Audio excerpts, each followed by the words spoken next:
Perfecto, bienvenidos a la mesa redonda sobre intervenciones efectivas de CCC basadas en la comunidad. Como dije, tenemos una gran presentación para todos hoy, así que comenzaremos muy pronto.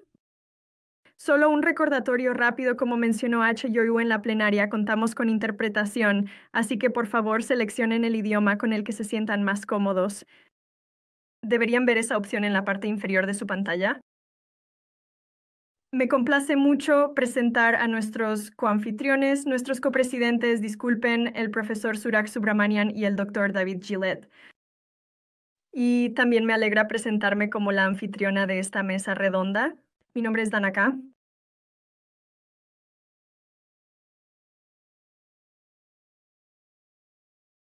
Muchas gracias, Danak.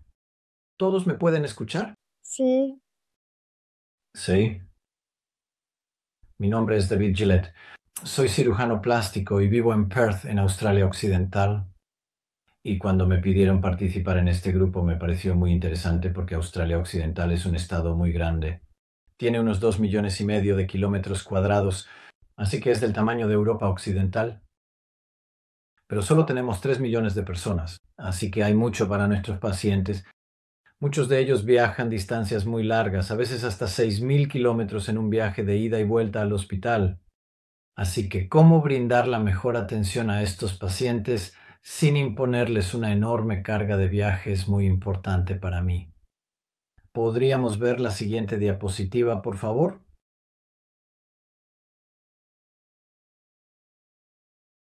Tanaka, ¿te importaría? Gracias.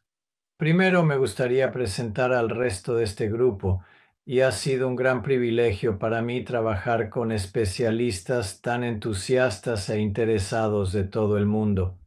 Marina Campodonico, ella es odontopediatra y es de Chile. Keto es un cirujano de fisura de Etiopía. Cristel es anestesista y es de Madagascar. Savita es patóloga del habla de Chennai, en India. Pumalo es pediatra de Zambia y Felicity es cirujana de fisura de Edimburgo, en el Reino Unido. Andrea es ortodoncista de México y Fanon Wam es trabajadora social del noreste de Tailandia. Así que fue un gran grupo con una amplia variedad de especialidades y también de procedencias geográficas, y eso solo describe de dónde venían las personas. Si podemos pasar a la siguiente diapositiva, por favor. Como dijo Chiyu, seguimos un proceso de sprint y básicamente esta es la tercera fase. Así que la primera fase o fase de fundamentos fue básicamente de preparación. La segunda fase, y si podemos pasar a la siguiente diapositiva ahora, por favor, consistió en 4 reuniones de grupos separadas. Cada reunión duró 75 minutos. Y para mí fueron más tarde en la noche, pero para otras personas ocurrieron en distintos momentos del día. Nos reunimos y seguimos un proceso de exploración, sondeo, análisis y luego elaboramos algunas recomendaciones que presentaremos esta noche. Siguiente diapositiva, por favor. Así que nuestra primera reunión fue la reunión de exploración y en esta reunión pasamos los 75 minutos, primero que nada, presentándonos entre todos y conociéndonos un poco, y hablamos sobre cuáles son algunos de los problemas que enfrentan las familias. Y los niños que viven muy lejos del centro especializado en labio y paladar hendido. Y hablamos sobre lo que se ha hecho en diferentes contextos para ayudar a minimizar la carga del cuidado para estos niños. Y algunas de esas cosas incluían asistencia con el transporte, ayuda con el alojamiento, el uso de la telesalud para minimizar los requerimientos y una buena coordinación para que cuando un niño llegue al el hospital central, pudiéramos hacer muchas cosas en una sola visita para evitar viajes innecesarios. Y esto simplemente resume algunos de los puntos que discutimos en esa primera reunión. Si pudiéramos ver la siguiente diapositiva, por favor. Después de esa reunión, nos volvimos a reunir. Ya habíamos tenido la discusión inicial y nos juntamos para hablar sobre qué queríamos saber, qué otras preguntas teníamos que nos gustaría plantear a un grupo más amplio de profesionales en fisura de todo el mundo. Y elaboramos 16 preguntas y el proceso no fue fácil. Usamos bastantes preguntas abiertas, aunque eran un poco más difíciles de analizar porque las opciones eran tan variadas que no podíamos reducirlo todo a un sí o no o a una respuesta de 50 frente a 100. Así que muchas de las preguntas fueron abiertas, lo cual requirió un análisis cualitativo de algunas de las preguntas. Una vez que acordamos las preguntas, se publicaron en línea en inglés, francés y español y luego se compartieron entre los profesionales de FLAP. La gente solo tuvo una semana para responder, así que fue un periodo bastante corto. Sin embargo, tuvimos mucha suerte. Obtuvimos una buena tasa de respuesta por ello. Podríamos hacer el siguiente. Nuestra tercera reunión fue para analizar las respuestas. Como dije, recibimos 100 respuestas de 31 países. Curiosamente, 18 de ellas provenían de países de altos ingresos y la mayoría, 82 de las respuestas que recibimos, fueron de países de ingresos bajos y medianos. Algunas de las preguntas pudieron analizarse de forma cualitativa, pero para muchas de ellas fue necesario un análisis temático o un enfoque metodológico cualitativo para examinar las respuestas. Siguiente diapositiva, por favor. Y estoy pasando por esto bastante rápido porque creo que lo realmente importante esta noche es la mesa redonda de discusión y quiero asegurarme de que tengamos suficiente tiempo para eso. En cuanto al análisis, tuvimos, como pueden ver, una amplia variedad de profesionales especializados en labio y paladar hendido. Los patólogos del habla fueron los que más participaron en número y los cirujanos ocuparon el segundo lugar. La siguiente pregunta, por favor. Luego, otra cosa que descubrimos es que hay una buena distribución de experiencia. Algunos profesionales de labio y paladar hendido bastante jóvenes y entusiastas con entre 1 y 5 años de experiencia y un grupo igualmente grande de profesionales muy experimentados que han estado involucrados en esta área durante 16 años o más. Siguiente diapositiva, por favor. Así que, como dije, llegamos a 16 preguntas. Luego fueron formateadas de manera adecuada y las publicamos en Internet. Se utilizó SurveyMonkey y todos respondieron y después llegamos a nuestra siguiente reunión. Si podemos pasar a la siguiente diapositiva.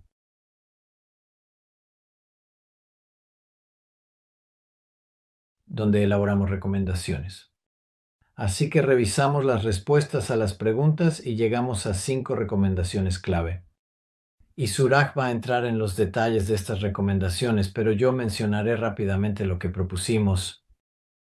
Nuestra primera recomendación fue que, para reducir la carga del cuidado de los niños que viven lejos del centro de labio y paladar hendido, deberíamos integrar la atención de hendiduras en los programas de salud comunitarios existentes. Así que no queremos necesariamente reinventar la rueda.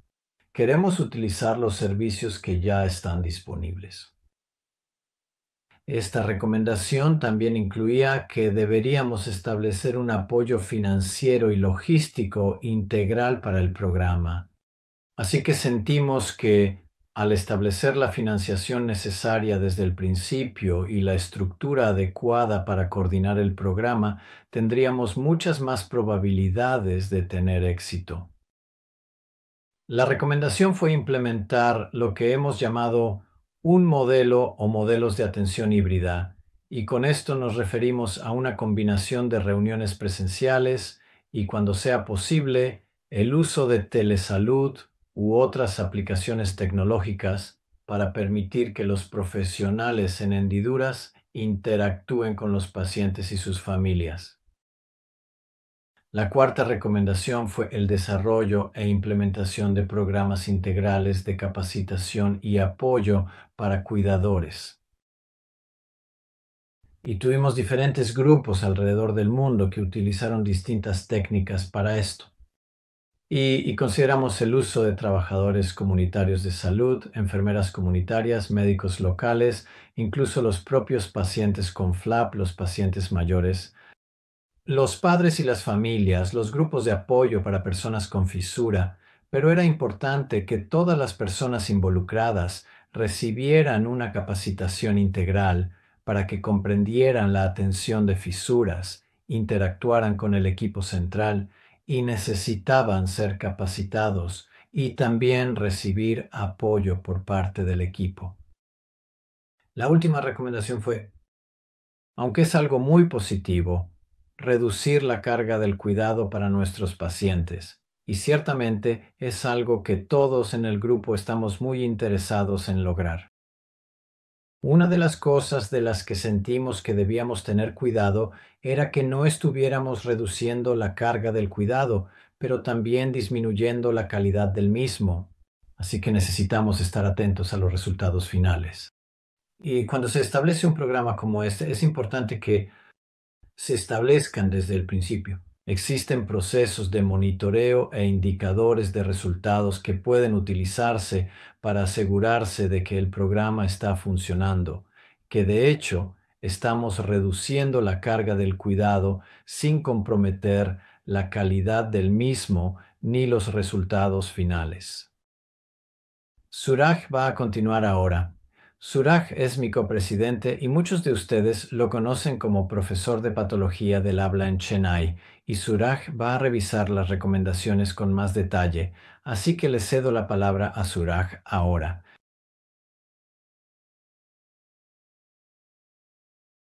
Muchas gracias, doctor David. ¿Todos me escuchan? Sí, gracias. Entonces, déjenme comenzar.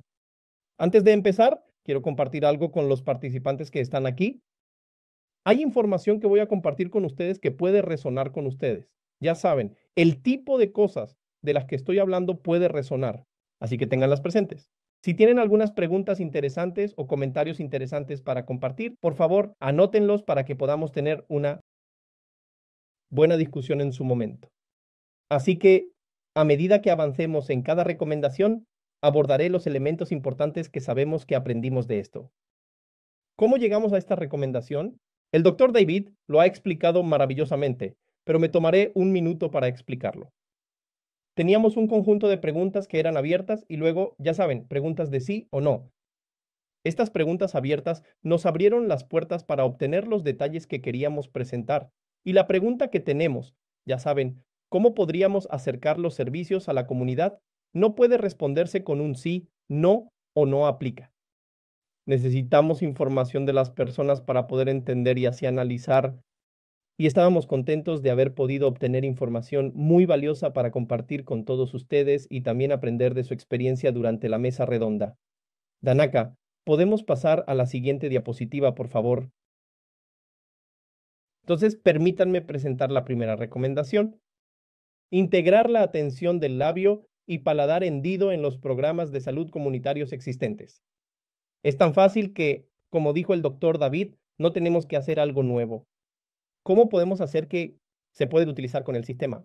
Esto fue algo que sintieron la mayoría de los participantes que respondieron la encuesta. ¿Y a qué se referían con integrar la atención del labio y paladar hendido?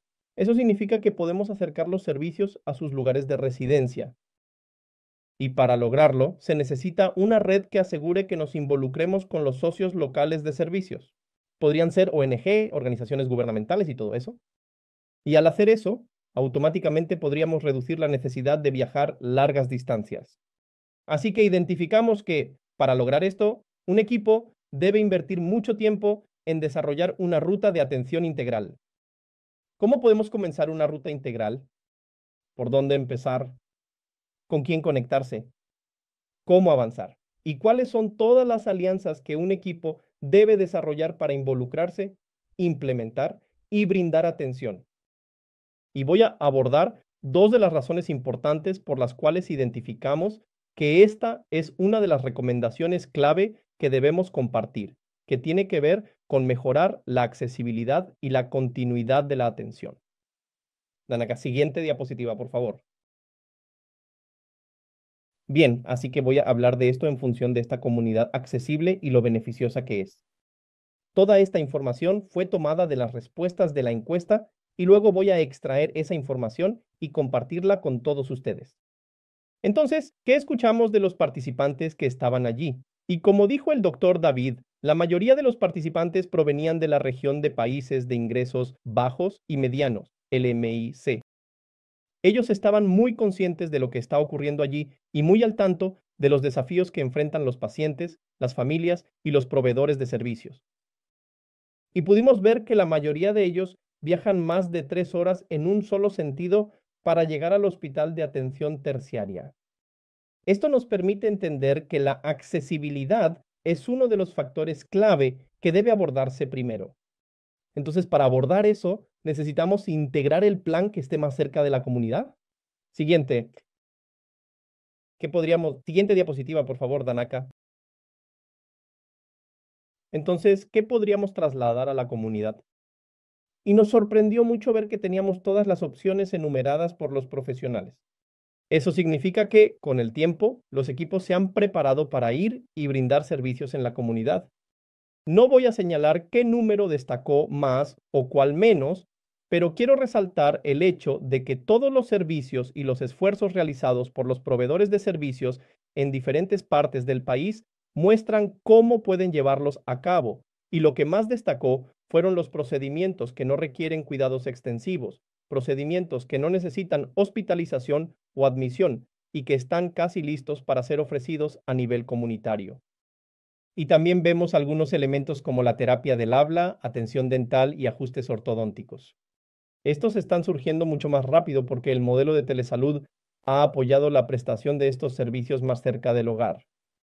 Y creo que la preparación de todos estos programas indica que muchas partes de los servicios de atención del labio y paladar hendido pueden acercarse a la comunidad y están listas para implementarse directamente a nivel comunitario.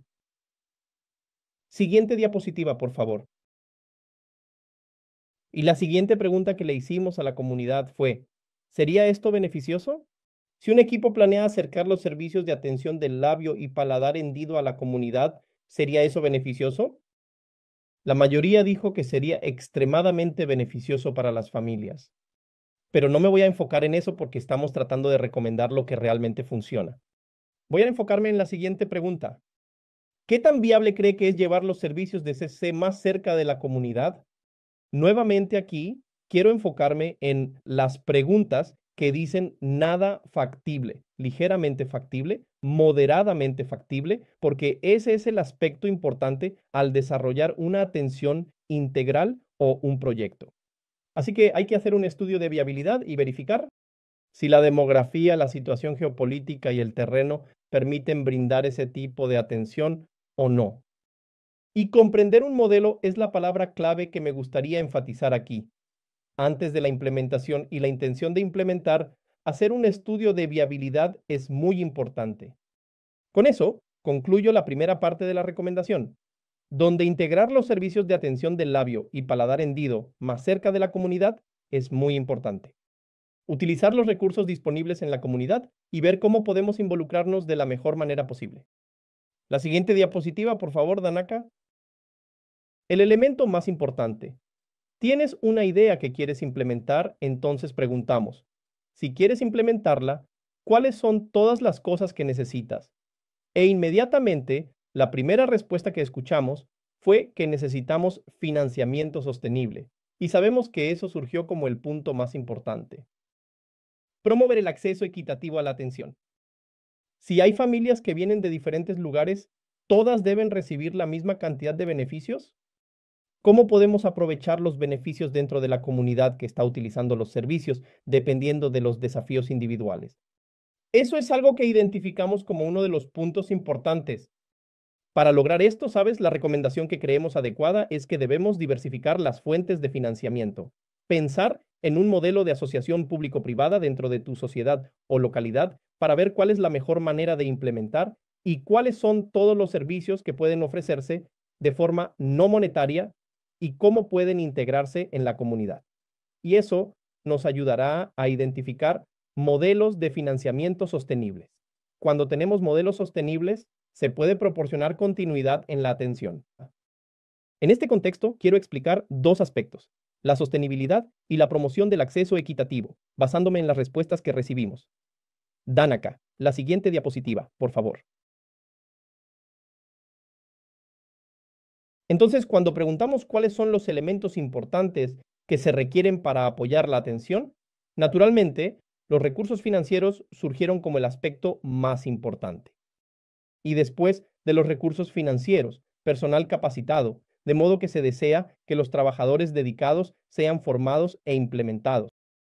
Y para proporcionar o implementar la atención, o para llegar hasta el último rincón, se necesita transporte y equipamiento. Entiendo que el equipamiento ha surgido como necesidad porque muchos servicios se llevan a la comunidad. Entonces, por ejemplo, para hacer una evaluación nutricional o pesar, se pueden requerir equipos básicos. Hay aplicaciones de monitoreo dental que se utilizan en diferentes comunidades. Se requiere equipamiento básico. Así que estos son los elementos básicos que son importantes y necesarios para implementar un proyecto. La siguiente pregunta que se plantea es: ¿cuáles son los aspectos importantes?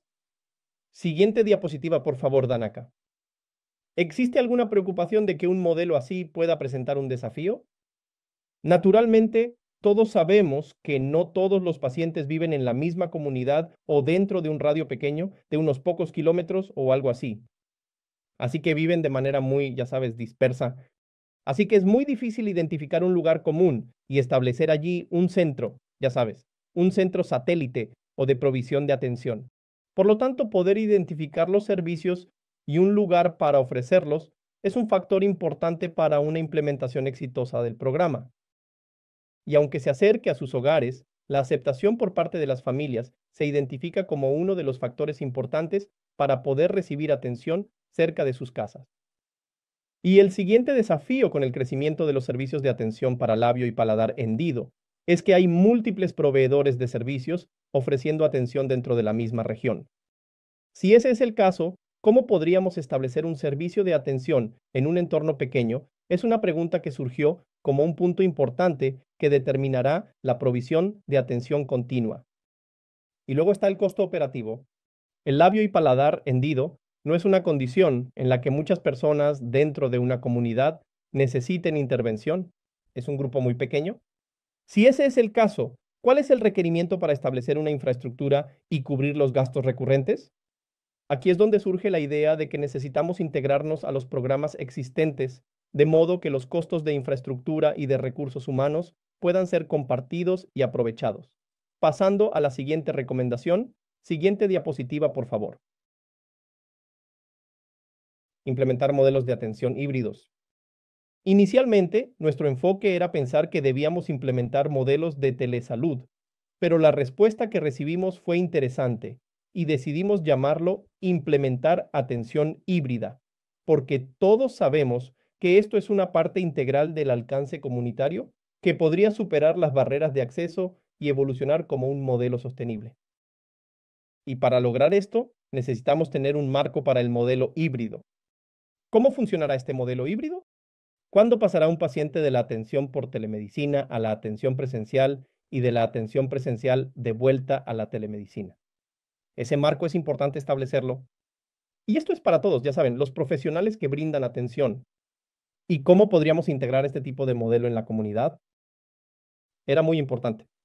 Tenemos algunos ejemplos para compartir y ver cómo, ya saben, en diferentes partes del mundo, cómo lo han implementado. Pero me gustaría enfatizar el modelo híbrido de atención y la razón por la que lo elegimos. Siguiente diapositiva, por favor. Esta respuesta fue muy interesante para nosotros. No tuvimos un éxito rotundo con la telerehabilitación. Muchas personas dijeron que sí, que usan la telemedicina. Muchos centros dijeron que no usan la telemedicina. Muchas respuestas indicaron que la usan de forma limitada. Así que fue algo natural y orgánico que surgió para nosotros, que tenía que ser híbrido porque la geografía del lugar determina el nivel socioeconómico de la familia y la penetración del Internet, y la tecnología es muy importante de identificar. Así que la teletecnología no es algo genérico para todos. Un equipo que esté interesado en trabajar en esto, cuando realice la evaluación de necesidades o una evaluación de viabilidad, tendrá que entender cuánto del cuidado se puede trasladar a la modalidad virtual y cuál es el marco en el que esto puede operar. Sin un marco, implementar un método así puede no convertirse en una historia de éxito. Y pasemos a ver los diferentes ejemplos que obtuvimos. Recibimos un ejemplo de Zambia donde el monitoreo nutricional se realiza en la etapa preoperatoria y esta es una tecnología simple que utiliza WhatsApp. Se ha utilizado WhatsApp como una opción de comunicación donde el equipo tratante se pone en contacto con el equipo local y también tenían un grupo de WhatsApp donde las familias podían comunicarse y se les informaba sobre todas las medidas que debían tomar, lo cual naturalmente reduce el tiempo de viaje o alguna otra decisión que sabemos que debe tomarse a nivel comunitario. Y un esfuerzo de apoyo psicosocial que se lleva a cabo en Tailandia como parte del proyecto NWDF. Y se puede ver que hay una forma de brindar servicios cerca del hogar, y el apoyo psicosocial es un nuevo elemento de atención que está evolucionando en muchos equipos y en varios países. Así que muestra que este es un elemento interesante que no requiere una visita en persona, que puede ser proporcionado y es tan interesante que cuando tienes un grupo de niños trabajando juntos, es una actividad que motiva a los niños a regresar, a aprender y recibir buena información. Y de hecho, en el mismo proyecto también escuchamos sobre una atención híbrida interesante ya implementada, donde los pacientes reciben evaluaciones presenciales y también asisten a sesiones por telemedicina y reciben terapia del habla. Siguiente, por favor. Siguiente diapositiva, por favor. Entonces vimos un ejemplo de nutrición, vimos un ejemplo de apoyo psicosocial, vimos un ejemplo de telemedicina. Ahora pasamos al área dental. Existe un modelo en el que los pacientes pueden escanear un código QR y obtener información sobre salud dental. Pueden escanear y enviar sus fotos de imágenes dentales. Y luego esas imágenes son evaluadas por el equipo de especialistas. Nuevamente, esto reduce mucho, ya saben, el tiempo de viaje y el esfuerzo por parte de la familia y muestra cómo un proyecto de telemedicina puede apoyar la atención dental. En Perth ya existe un sistema de telemedicina y monitoreo dental para apoyar a las familias que vienen desde distancias más largas en la prestación de servicios, reduciendo la carga de tener que viajar a un centro de atención terciaria para luego recibir acceso. Así que, con esto, entendimos que la implementación de un modelo híbrido de atención es más importante, más eficaz y podría ser una opción más sostenible. Siguiente diapositiva, por favor. Esto es algo muy importante. Programas de capacitación y apoyo. Esto es algo que hemos escuchado mucho. Si tenemos que desarrollar un programa basado en la comunidad, los recursos humanos son importantes y los recursos humanos que brindan atención, como saben, son el elemento clave en el éxito de un programa basado en la comunidad. Entonces, ¿cómo podríamos capacitarlos para que avancen al siguiente nivel en la prestación de atención? Así que un modelo que se desarrolle debe abordar el desarrollo de un programa de capacitación para apoyar a los trabajadores comunitarios o a los trabajadores de base, enfocándose en empoderar a las familias y también identificar un mecanismo de retroalimentación para obtener información sobre los servicios que han recibido. Voy a pasar a la siguiente recomendación más importante. Recomendación 5. Establecer indicadores de monitoreo y evaluación. Todos sabemos que para lograr esto, todos los programas deben contar con una métrica como esta. Para hacerlo, se necesita contar con protocolos de evaluación, un sistema de gestión de datos y una evaluación del programa. Y esto es muy importante para evaluar el progreso y establecer la rendición de cuentas. Quiero enfocarme en algunos elementos clave que escuchamos de los encuestados aquí. Siguiente diapositiva, por favor. Todos sabemos que cuando evaluamos indicadores o monitoreamos indicadores, los resultados clínicos funcionales, la accesibilidad y el bienestar general de los pacientes y sus familias son comúnmente considerados. Pero me gustaría abordar 3 puntos que escuchamos de los encuestados. Sentimos que son únicos e importantes de tratar en un foro donde las personas están intentando implementar. Voy a enfocarme en 3 elementos. 1. Comunicación, acceso y participación del paciente. ¿Podemos pasar a la siguiente diapositiva, por favor? Mejorar la comunicación. Lo que escuchamos de un encuestado es que debe haber un diálogo abierto, promover canales de comunicación abiertos, brindar apoyo constante y garantizar el acceso al tratamiento y a los recursos. Y esto es muy importante cuando estamos tratando de trasladar los servicios de un hospital de atención terciaria a un entorno comunitario, porque el modelo de compromiso por parte de los pacientes y las familias es muy, muy importante y solo se logra cuando se les proporciona una comunicación adecuada. El seguimiento en los campamentos comunitarios es muy importante. Y el siguiente aspecto más importante es la toma de decisiones compartida. Cuando se toma una decisión sobre un tratamiento, debemos ser capaces de identificar las preferencias del paciente y la opinión de la familia, y el plan de tratamiento debe basarse en esto. El hecho de que la atención se brinde más cerca de sus hogares no significa que el equipo pueda tomar decisiones por su cuenta. Esto también es muy importante en otros aspectos. Cuando tomamos decisiones compartidas, también tenemos en cuenta cuáles son los recursos financieros necesarios, cómo podemos gestionar mejor el tiempo para brindar atención a los niños y cuántos. Hay muchos factores. Los centros deben identificar cuántos profesionales pueden llevar a una visita comunitaria para asegurarse de que el equipo esté bien planificado. La toma de decisiones compartida es muy importante porque la mayoría de las veces hemos escuchado de los pacientes que ni siquiera hay seguimiento para los programas comunitarios. Podría ser que exista una brecha, que este proceso de toma de decisiones no se le esté dando la importancia que merece. Siguiente diapositiva, por favor. Optimizar el tratamiento para que alguien continúe regresando es fundamental, especialmente cuando se brinda fuera de un entorno donde se invierte mucho esfuerzo y recursos económicos. Lograr que el tratamiento sea adecuado desde la primera vez es muy importante, y cómo podemos minimizar la necesidad de procedimientos repetidos. Estos dos aspectos son muy importantes para observar una buena respuesta o algún tipo de cumplimiento por parte del paciente. Y si logramos eso, sabremos cuán buena es la respuesta por parte de las familias. Y la asignación de recursos. ¿Cuánta ayuda financiera, transporte, atención asequible?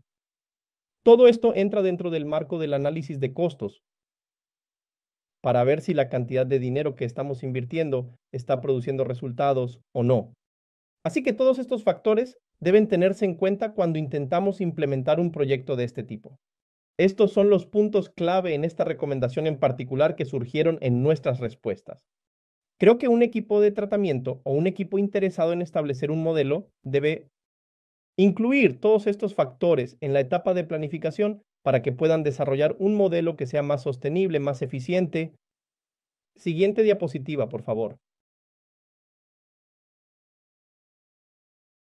Lo que aparece en todas estas recomendaciones es la redistribución de tareas. Cuando implementamos algo en la comunidad, todos sabemos que no siempre lo brindan los proveedores primarios, sino que podemos contar con manos adicionales, que pueden ser no profesionales o profesionales de distintos niveles, que trabajan en la comunidad y que quizás no sean proveedores directos de atención para fisuras. Así que esto está presente en todas las partes de todas las recomendaciones que hemos hecho. Y no necesito explicarle a este grupo los beneficios y desafíos de la redistribución de tareas, pero me gustaría resaltar lo que escuchamos en las respuestas. Me gustaría leer que la redistribución de tareas se considera una estrategia viable, pero requiere una planificación cuidadosa, capacitación y supervisión. Es esencial un esquema claro del alcance de la práctica y consideraciones éticas. Y lo más importante, la tarea correcta a redistribuir es un elemento clave. Creo que estos 3 puntos resumen la idea de cómo un equipo debe tener una mirada atenta sobre este factor particular de la redistribución de tareas. Siguiente diapositiva, por favor. Como ya hemos abordado la mayoría de las recomendaciones que surgieron de las respuestas que recibimos, me gustaría presentar esto para su lectura. Cuando hicimos 2 preguntas sobre qué significa para usted la carga del cuidado para los pacientes y sus familias, recibimos una respuesta que se enfoca en los recursos económicos, la atención al paciente y luego el impacto social o cultural que atraviesa la familia.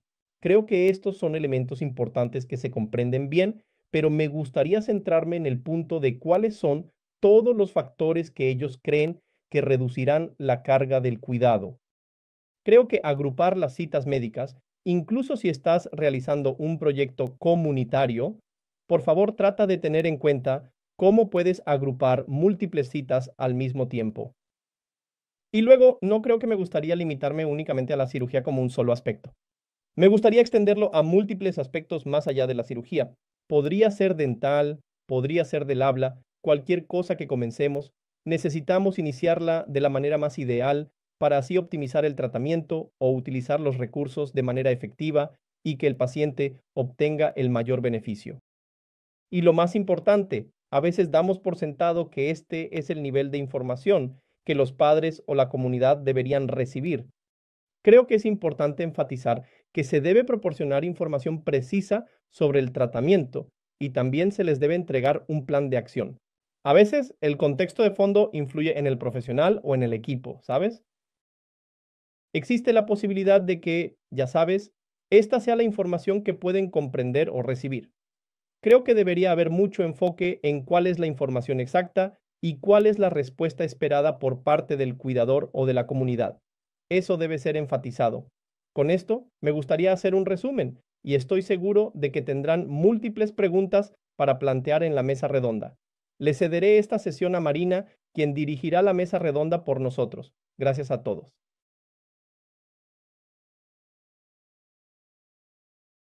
Muchas gracias, Surak, y también muchas gracias al doctor David por su realmente clara presentación sobre todo el trabajo que realizó el grupo.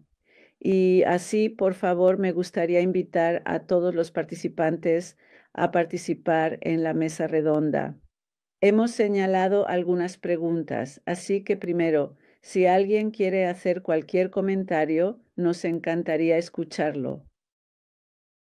Y luego tenemos algunas preguntas que haremos y esperamos que puedan dar sus opiniones y cómo en sus diferentes contextos se tratan todos estos puntos o si tienen algunos problemas con ellos o cuáles son sus mayores desafíos en este tema. Así que estamos abiertos a escucharlos y ver si alguien quiere hablar. Sería genial escucharlos.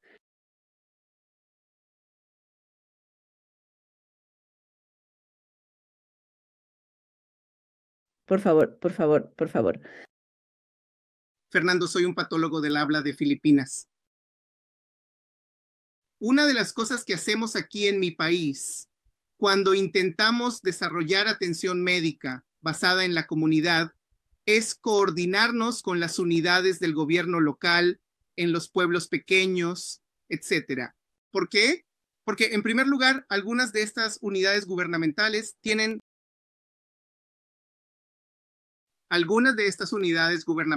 específicas tienen... Bien, espera un momento. Dice cambiar a inglés. Bien, algunas de estas unidades gubernamentales tienen sectores de salud y pueden proporcionar personal adicional, así como recursos. Y así, cuando nos conectamos con el gobierno local, los funcionarios del gobierno también brindan el apoyo que necesitamos para llevar a cabo nuestros programas de salud comunitarios. Y esto definitivamente funcionaría con la atención comunitaria del labio y paladar hendido. Así que eso es algo que probablemente me gustaría compartir con todos, que si planean implementar un programa de atención comunitaria para el labio y paladar hendido, será útil, ya saben, conectarse o coordinarse con las unidades del gobierno local en esos pueblos pequeños. Gracias. Muchas gracias por su opinión. ¿Alguien más?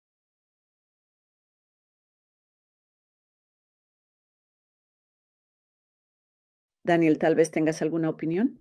Doctor Summerland, por favor. Summerland, por favor. Tengo una, pero más tarde. Solo me gustaría comentar sobre eso. De hecho, iba a hacer la misma pregunta. ¿Cómo? ¿Cuánto se puede esperar? Me gustaría preguntarle a Suraj, en realidad, en lo que has hecho en Chennai, ¿Cuánto ha estado involucrado el gobierno, ya sea nacional o local? Y me gustaría preguntarles a todos, ¿es posible hacer esto sin algún tipo de participación oficial del gobierno? Gracias, doctor Somalat. Creo que la profesora Rupa también está aquí. Trabajamos con diferentes agencias del gobierno. Trabajamos con el sistema escolar, trabajamos con los sistemas a nivel de base. Así que cuando trabajamos con ellos, obtenemos recursos humanos, obtenemos infraestructura en la cual no tenemos que gastar dinero. Y luego tenemos un sistema de monitoreo que será desarrollado.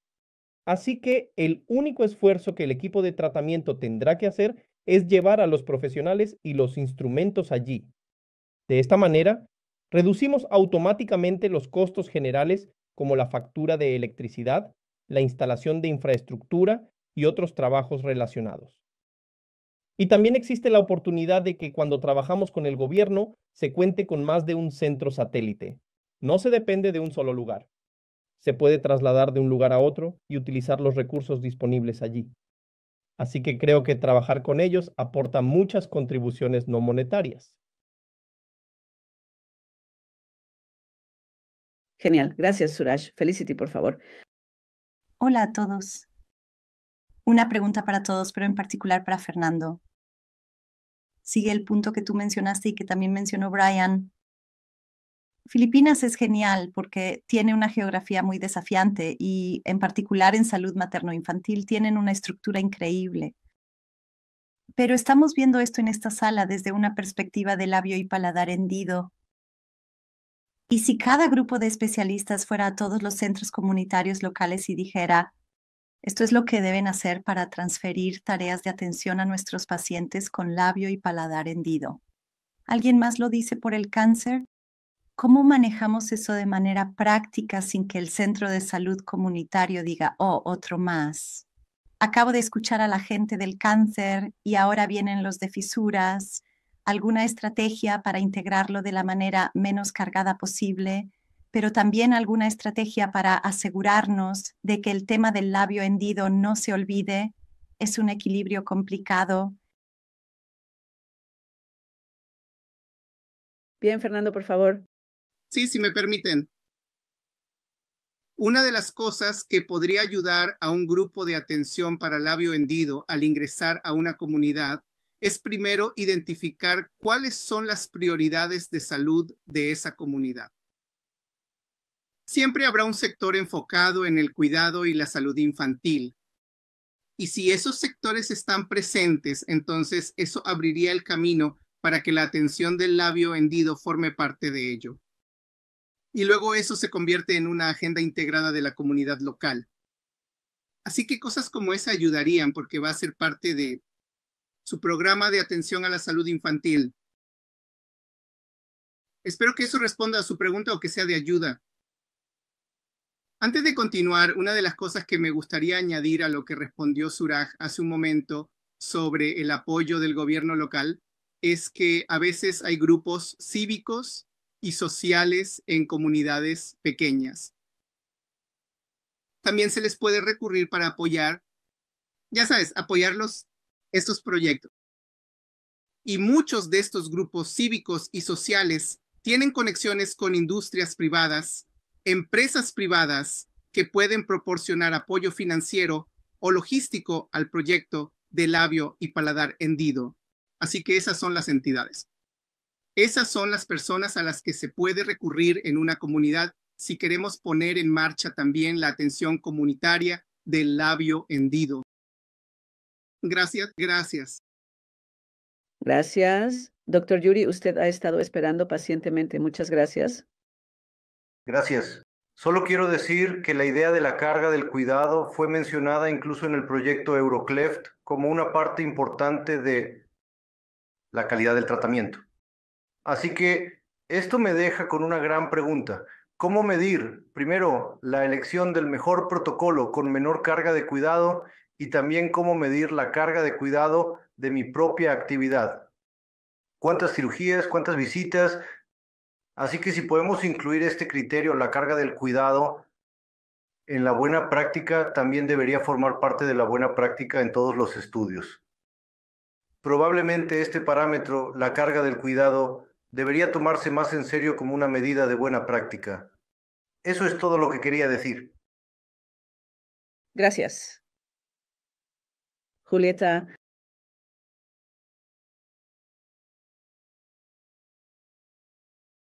por favor, si alguien quiere hablar, puede levantar la mano para que pueda seguir un orden, por favor. Gracias. Julieta, ¿estás en silencio? Estás en silencio, Julieta. Tienes que activar Julieta, tu micrófono está apagado. Buenos días a todos. Soy Julieta de Cochabamba, Bolivia. Me gustaría compartir un poco sobre la experiencia de la Fundación Ayninacuna. Tenemos alianzas estratégicas con instituciones en lo que respecta a abordar el tema de la brecha, que es un tema bastante amplio. No es tan inmediato como una rehabilitación cuando se trata de una rehabilitación seria desde el enfoque de la familia. Así que lo que nos ha funcionado es hacer alianzas estratégicas con gobiernos locales, municipales, empresas privadas, cualquier institución que lo requiera. Gracias. Participar de forma activa como inclusión. Instituciones que no tienen nada que ver con el tema de salud, porque la realidad de nuestro país es que no podemos depender de la cooperación internacional de forma permanente debido a la alta incidencia de casos en Bolivia, que es una de las más altas en América Latina. Por eso, es sumamente importante establecer estos convenios con toda institución que quiera contribuir a la rehabilitación. Y este modelo híbrido, por ejemplo, del que nos habló el doctor, ha funcionado desde la pandemia en Bolivia. Y es sumamente efectivo debido a las distancias, a la situación geográfica de nuestro país, porque resulta sumamente interesante en el área de nutrición, en el área de epidemiología, de psicología, de seguimiento a pacientes de trabajo social. Así que acortamos la peregrinación de las familias, reducimos el costo que implica movilizarse de ciudad en ciudad, desde lugares inaccesibles. Considero que es un trabajo que debe hacerse, que tiene que haber una red importante, así como esta red de conocimiento, de información, pero una red integral de atención donde todos deben participar. Es difícil establecer estos sistemas, deben existir instituciones serias, legalmente establecidas, comprometidas, que también, esa es mi opinión. Gracias. Que tenga un buen día. A corto plazo, los pacientes jóvenes, los pacientes adultos que han recibido un procedimiento y que este procedimiento funciona, entonces ellos, al ver los resultados, apuestan por ello. Es un tema, el FLAP, que genera mucho movimiento, mucha sensibilidad.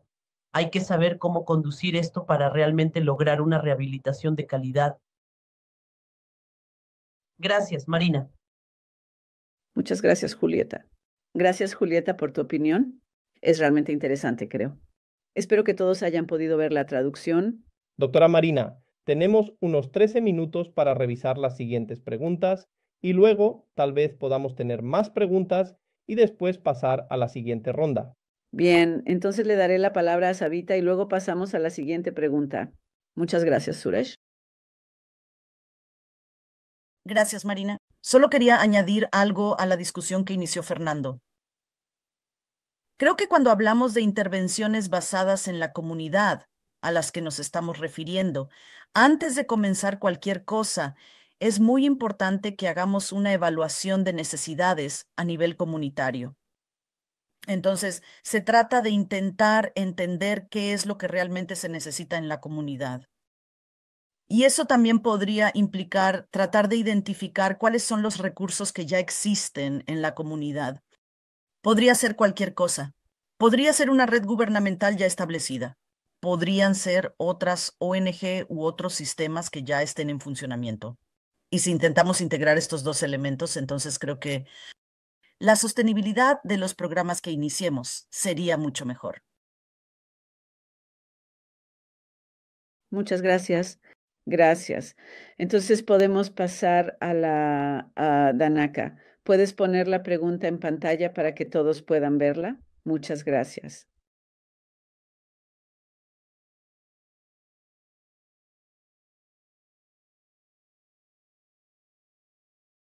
Estas son las preguntas oficiales que establecimos para esta mesa redonda, pero creo que la discusión que tuvimos antes fue realmente muy enriquecedora para todos. Así que muchas gracias. Ahora pasamos a las preguntas. ¿Cuáles son sus preguntas de aclaración sobre las recomendaciones? ¿Tienen alguna pregunta específica sobre alguna de las recomendaciones que dimos? Tenemos las 5 recomendaciones. Si no las tienen presentes, puedo recordárselas. Y si no, si alguien quiere dar su opinión.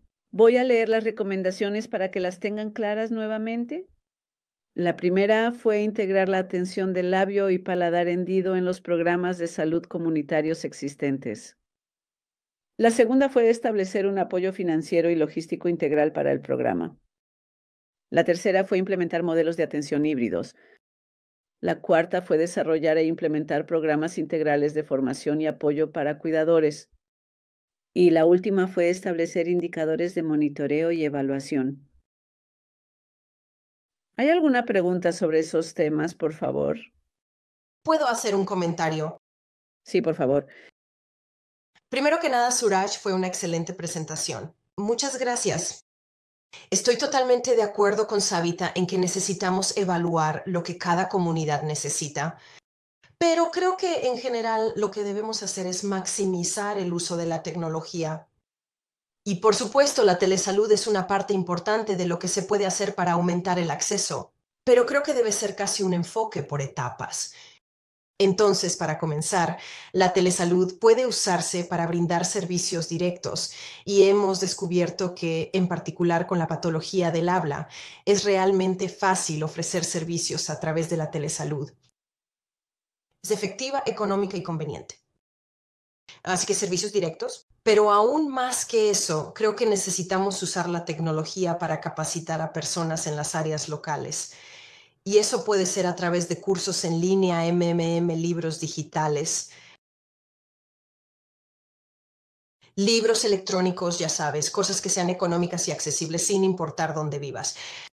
Entonces, ya sabes, capacitar a esas personas porque queremos asegurarnos de que sean autosuficientes, no que dependan únicamente de servicios de telesalud desde otro lugar. Y luego, lo siguiente que creo que es importante es tener un sistema en el que podamos usar la telesalud para entrenar y orientar a los proveedores de atención médica. Así que a veces en realidad hago eso. Cuando alguien tiene dificultades con un paciente y yo veo al paciente junto con el otro proveedor a través de la telesalud y podemos trabajar juntos y esa persona puede aprender a través de esa interacción. Entonces, ya sabes, creo que son muchas cosas diferentes, pero usar tecnología típicamente que sea económica y que aumente la accesibilidad. Y por eso necesitamos maximizar eso, pero necesitamos tener una infraestructura para ello, para las personas que están en un extremo, brindando servicios a los proveedores de atención médica locales. Sí, gracias, Anne. Tienes razón. Creo que ese fue uno de los puntos que discutimos en nuestras reuniones anteriores y fue que tenemos que educar a todos. Así que educar a los profesionales, educar a los cuidadores, a los pacientes y también a todos los profesionales que pueden brindar apoyo a larga distancia. Así que muchas gracias por tu comentario. Realmente de lo que se trata es de desarrollar un programa de telesalud que lo abarque todo, no solo capacitar al formador o al proveedor, sino también capacitar a la familia, como dijiste. Muchas gracias de verdad. ¿Perdón? La profesora Rupa ha levantado la mano. ¿Pueden activar el micrófono de la profesora Rupa? Bien, gracias. ¿Pueden oírme ahora? Sí. Muchas gracias por esta presentación fantástica y la discusión tan interesante.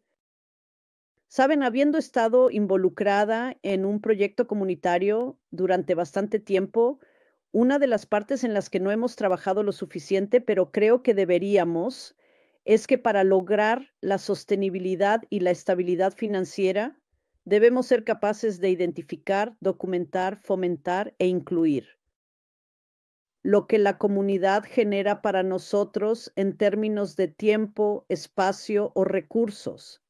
Puede que no contribuyan financieramente de forma directa, pero si consideras a cualquier miembro de la comunidad ya sea una familia, una organización o el gobierno, e incluyes eso en tu planificación financiera, entenderás que hay mucha ayuda que proviene de la comunidad y eso creo que los hace más empoderados para contribuir más y utilizar recursos compartidos.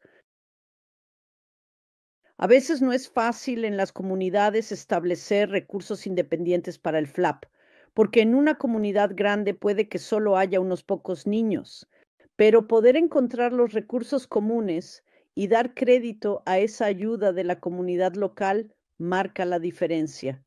Y en los tiempos actuales, el apoyo financiero continuo puede ponerse en duda en cualquier lugar, en cualquier momento. Es importante para nosotros fortalecer cada grupo localmente, incluso a nivel hospitalario o comunitario. Creo que tenemos que seguir considerando eso si queremos una atención integral a lo largo de los años. Gracias, Rupa. Es un punto muy interesante.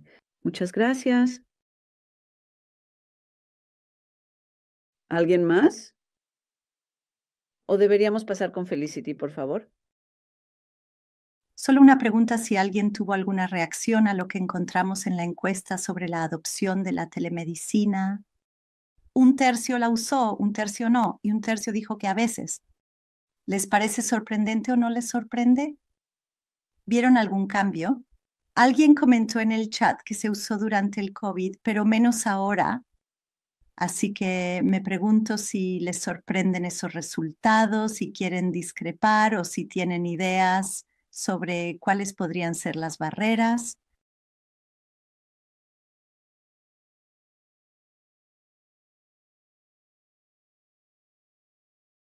Bueno, si nadie tiene un comentario, puedo decir que probablemente haya algunas razones legales. Why. Y creo que hay muchos lugares que todavía están tratando de averiguar cómo hacerlo correctamente sin entrar en una situación de riesgo. Creo que ese es uno de los puntos porque durante el COVID simplemente seguimos adelante, pero luego tenemos que trabajar dentro de ciertos límites o tener alguna orientación para hacerlo correctamente. Y creo que ese probablemente sea uno de los puntos que faltan, al menos desde mi punto de vista. Doctor Fernando, por favor. Sí, creo que una de las razones por las que algunos dirían que lo usarían en algún momento, pero no lo hicieron, es porque, como dijo Anne, tiene que existir la infraestructura para ello. Por ejemplo, la señal de Internet, los dispositivos. Y todos estamos de acuerdo en que la tecnología realmente jugó un papel muy importante durante el COVID en términos de ampliar los servicios. Pero nuevamente, si no existe la infraestructura, será muy difícil para cualquiera que quiera pasar por esa etapa poder avanzar. Pero sí, y ahí es donde probablemente la asistencia gubernamental o el apoyo cívico-social pueden ayudar en términos de crear y mantener la infraestructura para la telesalud. Gracias. Savita, por favor. Sí, eso es exactamente lo que yo también quería agregar. Así que creo que tiene que ver principalmente con la penetración del Internet y la disponibilidad del ancho de banda, especialmente en el caso del habla.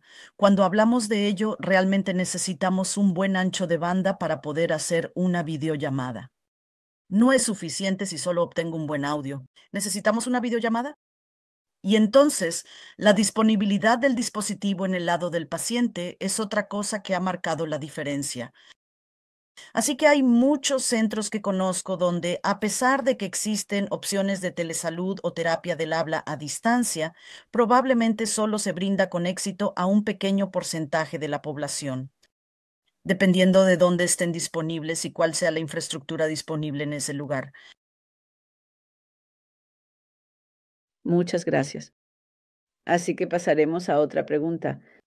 Lo siento mucho, Marina. En realidad solo vamos a habla Danaka aquí por si no puedes ver. Pero sí, ahora pasaremos al resumen para poder cerrar y asegurarnos de que todos tengan un descanso entre sesiones, ya que hay mucho contenido excelente para todos en breve. Así que compartiré mi pantalla nuevamente. Y Dr. David, si usted puede guiarnos a través de parte del resumen y las reflexiones futuras. Dr. David, su micrófono está en silencio.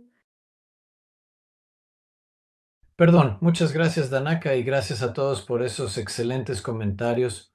Fue interesante ver cómo muchos de los comentarios se repiten y son cosas que surgieron a lo largo de nuestras discusiones, y es bueno ver que todos están pensando de manera similar. Lo que quiero hacer es simplemente repasar y resumir rápidamente. Ahora, creo que hay una diapositiva que quizás te saltaste, Danaka. La visión general de las recomendaciones. Sí, gracias. Así que solo una visión general de esas recomendaciones. Lo primero, y que surgió de manera contundente, fue la importancia de involucrar a todas las partes interesadas y desarrollar e implementar el proceso que debe hacerse de una manera colaborativa y muy abierta, y todo el equipo, el grupo de pacientes, el grupo de padres y los financiadores deben estar involucrados. Tienes que entender, creemos, lo que ya existe actualmente y cómo podemos trabajar con eso en lugar de intentar crear un sistema nuevo. Necesitamos identificar colaboradores potenciales que puedan apoyar el programa, y eso incluye al personal del hospital, los administradores provinciales, las ONG y otras organizaciones. También hay que identificar los servicios de apoyo que se pueden ofrecer en la comunidad. Ahora bien, no todo es adecuado para la atención basada en la comunidad. Y por ejemplo, ninguno de nosotros pensaría que, ya sabes, la cirugía IVF o incluso la cirugía de paladar hendido debería realizarse en la periferia. Pero sí creemos que parte del cuidado preoperatorio y postoperatorio podría hacerse en la comunidad local. La última de las recomendaciones es que hay que prepararse. Y esto es lo que creo que es difícil. Es la coordinación, reunir a todos, tener una conversación seria sobre cómo se va a hacer y cómo organizarlo. Pero entonces, ¿cuáles son las medidas de resultado que vas a utilizar? ¿Cómo vas a evaluar el programa? ¿Y cómo vas a establecer un proceso de evaluación constante y mejora de la calidad con los datos que obtengas de esa evaluación? Esas son las cosas que consideramos importantes. Y si pudiera ver la siguiente diapositiva, por favor. Hay muchísimas.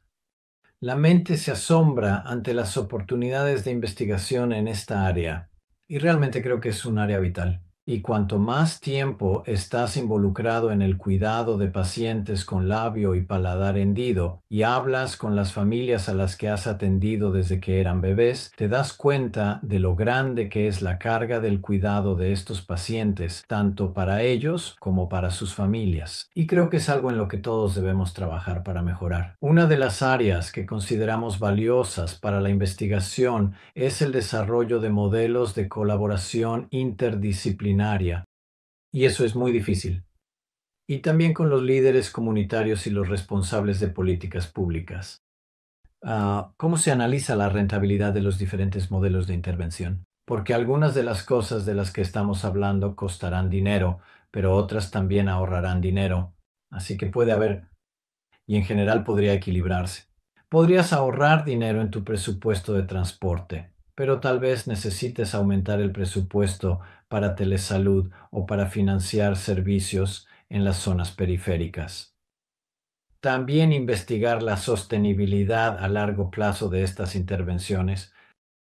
Es problema así con cualquier proyecto como este, es que habrá personas trabajando y luego se irán, y habrá que capacitar a nuevas personas.